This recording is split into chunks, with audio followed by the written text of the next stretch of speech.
السلام علیکم ورحمۃ اللہ وبرکاتہ۔ اپنے تمام دوست احباب کو اپنے چینل MMS میڈیا ہاؤس پر خوش آمدید کہتا ہوں۔ بڑے ہی عرصے کے بعد ہم یہ ویڈیو اپلوڈ کر رہے ہیں۔ کچھ مصروفیت کی بنا پر کام کچھ ڈیلے ہو گیا تھا۔ انشاءاللہ ابھی ہم کوشش کریں گے کہ ہفتے میں 2 اسباق الفوظ الکبیر فی اصول تفسیر کے ہم چینل پر اپلوڈ کر سکیں۔ سب سے پہلے تو آپ حضرات سے دعا کی درخواست ہے کہ آپ دعا کریں کہ اللہ تعالی ہمیں اخلاص کے ساتھ اور دین کی خدمت جو ہے وہ سمجھ کر اس کام کو کرنے کی توفیق عطا فرمائے۔ سبق شروع کرنے سے پہلے میری تمام دوست سے درخواست ہے کہ جو اس چینل پر نئے ہیں وہ سب سے پہلے سبسکرائب کے بیل آئیکن کو دبا کر چینل کو سبسکرائب کر لیں تاکہ ہر آنے والی ویڈیو آپ تک پہنچ سکے، اور ویڈیو اچھی لگے تو لائک ضرور کریں۔ کوئی مشورہ ہو تو کمنٹس کے اندر مشورہ ضرور دیا کریں، تو آپ کے مشوروں سے اور لائک سے ہمیں حوصلہ ہوتا ہے اور ہمیں مزید شوق کے ساتھ اور ذوق کے ساتھ اس کام کو کرنے کا جذبہ پیدا ہوتا ہے۔ آج ہم جن اسباق کے اوپر جن عنوانات پر گفتگو کریں گے وہ درج ذیل ہیں۔ نمبر 1، مفسرین کے طریقہ تفسیر پر رد۔ نمبر 2، آیات مخاصمہ پیش کرنے کا طریقہ۔ نمبر 3، پہلی قسم کی مثالیں۔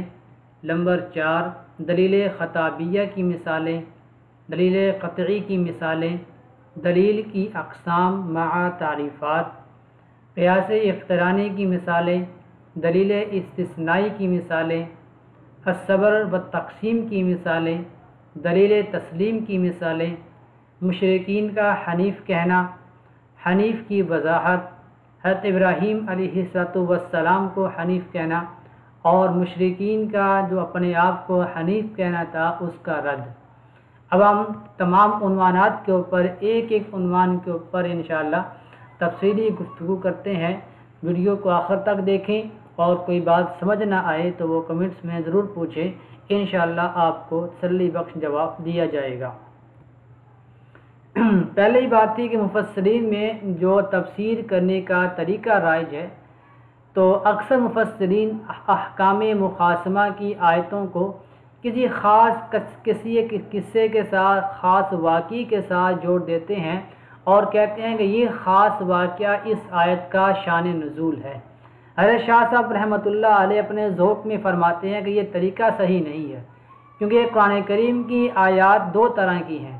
کچھ آیاتیں ایسی ہیں جن کا سمجھنا شان نزول پر موقوف ہے کہ شان نزول معلوم ہوگا تو وہ آیت کا مطلب اور اس کا ترجمہ اور اس کا مفہوم ذہن میں اچھی طرح بندے کے آ سکے گا، اور بعض اکثر آیات ایسی ہیں جن کا سمجھنا شان نزول پر موقوف نہیں ہے۔ پہلی قسموں کی آیت کا جن کا تعلق شان نزول کے ساتھ ہے، جن کا سمجھنا شان نزول پر موقوف تھا، ان آیتوں کا شان نزول بیان کرنا مفسر کے ذمہ لازم ہے، مگر دوسری قسم کی آیتوں کا شان نزول بیان کرنے کی کوئی ضرورت نہیں ہے، کیونکہ وہ آیت کا مطلب، اس کا الفاظ ہی اپنے مفہوم کو خود واضح کر رہے ہیں۔ وہاں پر شان نزول کا جاننا اور اس کا بیان کرنا کوئی ضروری نہیں ہے۔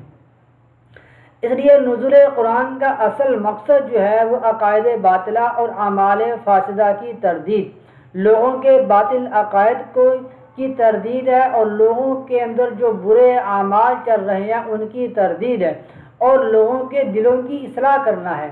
لہذا لوگوں میں عقائد باطلہ کا پایا جانا آیات جدل کے نزول کا سبب ہے، اور اعمال فاسدہ کا پایا جانا اور آپس میں دوسروں پر ظلم و زیادتی کا پایا جانا آیات احکام کے نزول کا سبب ہے، اور آلاء اللہ، ایام اللہ اور موت، ما بعد الموت کے پیش آنے والے واقعات کا ذکر کیے بغیر لوگوں کا خواب غفلت سے بیدار ہونا مشکل تھا، اس لیے آیات تذکیر کو نازل کیا گیا۔ ہر آیت کے ذیل میں جو جزوی قصے مفسرین بیان کرتے ہیں، ان کا فہم قرآن میں کوئی دخل نہیں ہے۔ گویا کہ حضرت شاہ صاحب رحمۃ اللہ علیہ کہنا یہ چاہتے ہیں کہ ہر آیت کا جو اتری ہے اس خاص واقعے کے لیے نہیں ہے، بلکہ قیامت تک کے آنے والے تمام لوگوں کے لیے کے ساتھ اس آیت کا تعلق ہے۔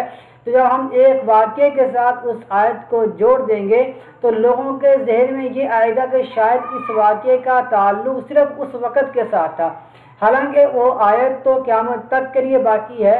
جب آیت قیامت تک کے لیے باقی ہے تو اس کا حکم، اس کا مفہوم بھی قیامت تک کے لوگوں کے لیے واقعی ہے۔ تو لہذا وہ لوگ وہ مفسرین جو ہر آیت کی تفسیر کرنے کی کوشش کرتے ہیں، ہر آیت کے اوپر شان نزول لانے کی کوشش کرتے ہیں، شاہ صاحب رحمۃ اللہ علیہ فرماتے ہیں ان کا یہ طریقہ کار درست نہیں ہے۔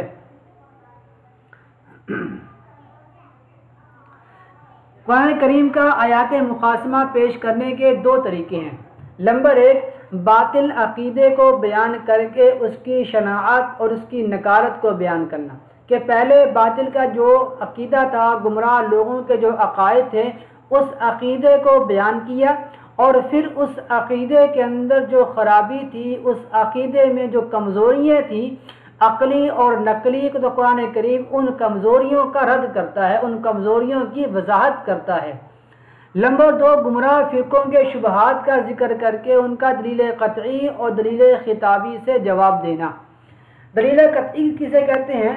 تو دلیل قطعی سے وہ دلیل مراد ہے جیسا کہ مناطقہ کرتے ہیں کہ صغرا یہ کبرا، پھر حد اوسط کو گرایا تو اس سے نتیجہ اخذ کرتے ہیں کہ جس طرح یہ صغرا ہے اور یہ کبرا ہے، تو صغرا، اور آپ کو پتہ ہوگا کہ منطق پڑھنے والے جانتے ہیں جب نتیجہ نکالا جاتا ہے تو پھر صغرا اور کبرا ان دونوں کو گرا دیا جاتا ہے۔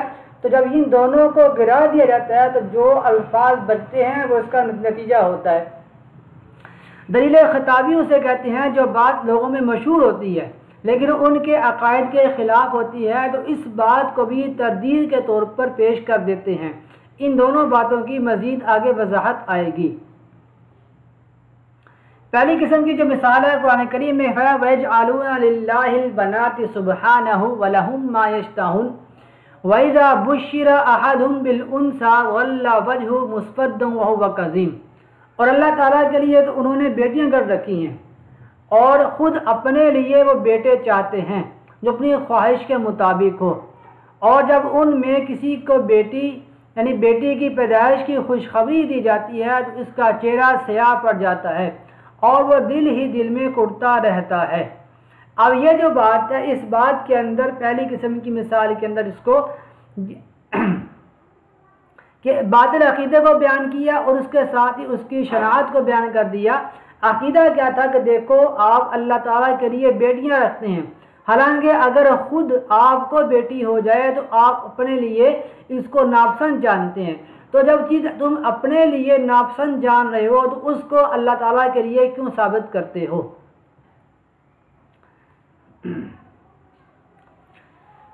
اسی طرح ایک دوسرے مقام پر اللہ تعالیٰ فرماتے ہیں وقالت اليہود عزیر ابن اللہ وقالت النصارى المسیح ابن اللہ ذلك قولهم بافواہہم یضاہئون قول الذین کفروا من قبل قاتلهم اللہ انا یؤفکون۔ یہودی تو یہ کہتے ہیں کہ عزیر اللہ کے بیٹے ہیں، اور نصرانی یہ کہتے ہیں کہ مسیح اللہ کے بیٹے ہیں۔ یہ سب ان کی منہ کی بنائی ہوئی باتیں ہیں، یہ ان لوگوں کی سی باتیں کر رہے ہیں جو ان سے پہلے کافر ہو چکے ہیں۔ اللہ کی مار ہو ان پر، یہ کہاں اوندے بہکے جا رہے ہیں۔ اس آیت کے اندر بھی اللہ تعالیٰ نے پہلے ان کے عقیدے کو بیان کیا کہ اللہ تعالیٰ کے لیے اولاد کو ثابت کر رہے ہیں، پھر اس کے بعد اللہ تعالیٰ نے اس عقیدے کا رد کیا، یہ سب ان کے منہ کی بنائی ہوئی باتیں ہیں۔ تو یہاں سے ان کے عقیدے کا رد ہے۔ تو یہ دلیل پیش کرنے کا یا باطل کے آیات مقاسمہ کے پیش کرنے کا قرآن کریم کا ایک طریقہ یہ ہے۔ دلیل خطابیہ کی مثال سنیے وَيَجْعَلُونَ لِلَّهِ شُرَكَاءَ الْجِنَّ وَخَلَقَهُمْ وَخَرَقُوا لَهُ بَنِينَ وَبَنَاتٍ بِغَيْرِ عِلْمٍ سُبْحَانَهُ وَتَعَالَى عَمَّا يَصِفُونَ، اور لوگوں نے جنات کو اللہ کے ساتھ خدائی میں شریک قرار دے دیا، حالانکہ اللہ نے ہی ان کو پیدا کیا، اور مجھے بوجھ کیے بغیر اس کے لیے بیٹے اور بیٹیاں تراش لیں، حالانکہ اللہ کے بارے میں جو باتیں یہ بناتے ہیں وہ ان سب سے پاک و بالا و برتر ہے۔ اسی طرح دلیل قطعی پچھلے ہم نے بیان کیا تھا، تو دلیل قطعی کے اندر 4 چیزیں آتی ہیں۔ دلیل قطعی میں وہی انداز اختیار کیا گیا ہے جو مناطقہ کرتے ہیں۔ اس کی 4 شاخیں ہیں۔ نمبر 1 قیاس اقترانی، نمبر 2 قیاس استثنائی، نمبر 3 الصبر و تقسیم، نمبر 4 التسلیم۔ ان تمام کی وضاحت آگے آ رہی ہے۔ قیاس اقترانی کسے کہتے ہیں؟ اس قیاس میں عام طور پر ایک کلیہ بیان کیا جاتا ہے، پھر اپنے دعوے پر اس کو منطبق کیا جاتا ہے۔ قیاس استثنائی یہ دلیل عام طور پر کسی چیز کی نفی کرنے کے لیے لائی جاتی ہے۔ اس کے 2 جز ہوتے ہیں۔ پہلا جز یعنی صغرا، جس چیز کی نفی کرنا مقصود ہوتا ہے اسے کسی دوسری چیز پر موقوف کر دیا جاتا ہے، اور دوسرا جز یعنی کبرا میں اس چیز کی نفی کر دی جاتی ہے جس پر پہلی چیز موقوف ہوتی ہے۔ اور تیسری چیز ہے الصبر و تقسیم۔ اس کا طریقہ یہ ہوتا ہے کہ مخالف سے یہ کہا جائے کہ تمہارے دعوے کے ثابت ہونے کے لیے اتنے احتمالات میں سے کوئی ایک احتمال پایا جانا ضروری ہے، اور یہاں ان میں سے ایک بھی نہیں پایا جا رہا، اس لیے تمہارا دعویٰ باطل۔ اور تسلیم کہتے ہیں کہ مخالف کی کسی بات یا دعوے کو تسلیم کر کے یہ کہنا کہ تمہاری بات مان لینے کے باوجود مقصود حاصل نہیں ہوتا۔ قیاس اقترانی کی مثال سمجھیے کہ وَأَلْقِ مَا فِي يَمِينِكَ تَلْقَفْ مَا صَنَعُوا إِنَّمَا صَنَعُوا كَيْدُ سَاحِرٍ وَلَا يُفْلِحُ السَّاحِرُ حَيْثُ أَتَى، اور جو لاٹھی تمہارے دائیں ہاتھ میں ہے اسے زمین پر ڈال دو، ان لوگوں نے جو کاریگری کی ہے وہ اس سب کو نگل جائے گا، ان کی ساری کاریگری ایک جادوگر کے کرتب کے سوا کچھ نہیں، اور جادوگر چاہے کہیں چلا جائے اسے فلاح نصیب نہیں ہوگی۔ دوسری مثال ہے اَيَحْسَبُ الْإِنسَانُ أَن لَّن نَّجْمَعَ عِظَامَهُ بَلَىٰ قَادِرِينَ عَلَىٰ أَن نُّسَوِّيَ بَنَانَهُ، کہ انسان یہ سمجھ رہا ہے کہ ہم اس کی ہڈیاں کو اکٹھا نہیں کر سکیں گے، کیوں نہیں، جبکہ ہمیں اس پر قدرت بھی ہے کہ اس کی انگلیاں کے پور پور کو ٹھیک ٹھیک بنا دیں۔ اب دیکھیں قیاس اقترانی کیا تھا کہ اس پہ ایک قیاس میں عام طور پر ایک کلیہ بیان کیا جاتا ہے، پھر اپنے دعوے کو اس پر منطبق کیا جاتا ہے۔ اب اس کلیہ کو سنیے، جیسا کہ دوسری مثال میں ہے اَيَحْسَبُ الْإِنسَانُ أَن لَّن نَّجْمَعَ عِظَامَهُ بَلَىٰ قَادِرِينَ عَلَىٰ أَن نُّسَوِّيَ بَنَانَهُ، تو اللہ تعالیٰ فرماتے ہیں جب ہم نے اس کے ایک مرتبہ پہلی مرتبہ اس کے پوروں کو تک چیزوں کو صحیح طور پر بنانے پر ہم قادر ہیں، تو دوبارہ جو چیز بن چکی ہے اس کو دوبارہ بنانا تو بطریق اولا بہت ہی آسان ہوگا پر اس پر پہلی مرتبہ بنانے کے۔ دلیل استثنائی کہتے ہیں لو کان فیہما آلہۃ الا اللہ لفسدتا فسبحان اللہ رب العرش عما یصفون، اگر آسمان اور زمین میں اللہ کے سوا دوسرے خدا ہوتے تو دونوں درہم برہم ہو جاتے، یعنی آسمان اور زمین کا نظام اس طرح مکمل اصول کے ساتھ اور منضبط اور مرتبط انداز میں نہ چل سکتا۔ لہذا عرش کا مالک اللہ ان باتوں سے بالکل پاک ہے جو یہ لوگ بناتے ہیں۔ اب دیکھیں دلیل استثنائی تھی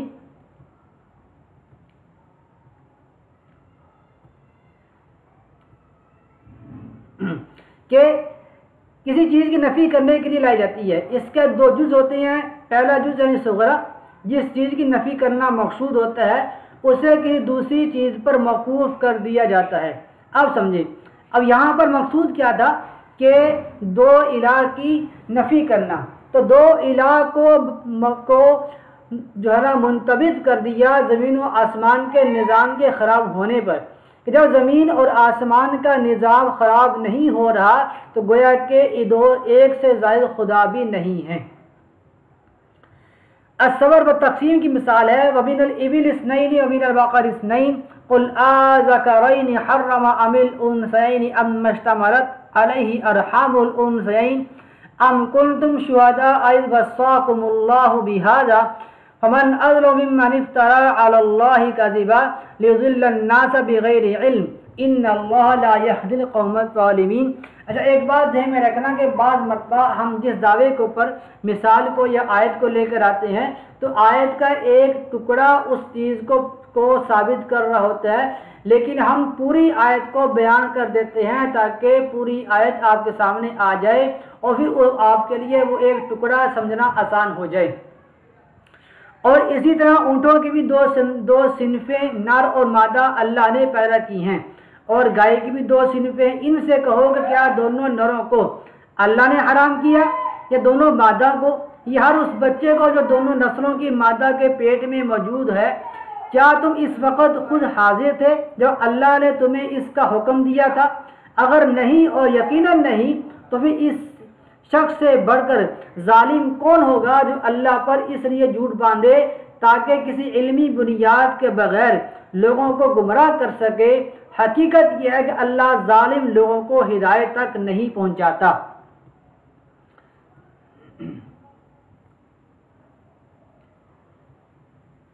اب الصبر و تقسیم کسے کہتے تھے کہ طریقہ یہ ہوتا ہے کہ مخالف سے یہ کہا جائے تمہارے دعوے کے ثابت ہونے کے لیے اتنے احتمالات ہیں، کوئی ایک احتمال کا پایا جانا ضروری ہے۔ اب یہ ذہن میں رکھتے ہوئے یہ مثال دوبارہ پڑھیے۔ جب آپ مثال دوبارہ پڑھیں گے تو آپ یہ بات پر بخوبی واضح ہو جائے گی کہ اللہ تعالیٰ نے ان کو بیان کیا کہ اتنے احتمال پائے جا رہے تھے کہ اللہ تعالیٰ نے نہ تو اللہ نے ان کو حرام کیا، نہ تم وہاں پر موجود تھے، نہ تمہارے پاس کوئی علم ہے۔ تو سارے احتمالات بیان کرنے کے بعد اللہ تعالیٰ نے ان کی بات کا رد کر دیا۔ دلیل تسلیم کہتے ہیں کہ وَلَوْ جَعَلْنَاهُ مَلَكًا لَجَعَلْنَاهُ رَجُلًا وَلَلَبَسْنَا عَلَيْهِمْ مَا يَلْبِسُونَ۔ اگر ہم فرشتوں ہی کو پیغمبر بناتے تب بھی اسے کسی مرد ہی کی شکل میں بناتے اور ان کو پھر ہم اسی شبے میں ڈال دیتے جس میں اب مبتلا ہیں۔ کفار مکہ کا مطالبہ تھا کہ ہمارے پاس نبی فرشتہ آنا چاہیے، تو اللہ تعالیٰ فرماتے ہیں کہ جناب اگر فرشتے ہی نبی آتے تو فرشتوں نے تمہیں احکامات سمجھانے کے لیے اس کو انسان ہی بننا تھا۔ پھر اگر وہ انسان بنتا تم کو پھر یہی اشکال ہوتا کہ یہ انسان بن کر کیوں کام کر رہا ہے۔ تو لہٰذا جب انسان ہی بننا تھا تو اس لیے اللہ تعالیٰ نے انسانوں کے لیے انسان ہی نبی بنا دیا تاکہ احکامات کو، اللہ تعالیٰ کے حکموں کو ذرا سے سمجھنا ذرا سے ذرا آسان ہو جائے۔ مشرکین کا اپنے آپ کو حنفاء کہتے تھے، وہ کہتے تھے ان کا مقصد اس لفظ سے یہ ہوتا تھا کہ وہ اپنے جد امجد حضرت ابراہیم علیہ السلام کے دین کے پیروکار تھے۔ لفظ حنیف آیات حنیف کہتے ہیں کہ لغوی معنی پاؤں کا ایک طرف لگنا، یعنی کہ کسی جگہ پر انسان الگ ہو جائے، پاؤں کو الگ کر کے الگ لگائے تو اسے حنیف کہتے ہیں۔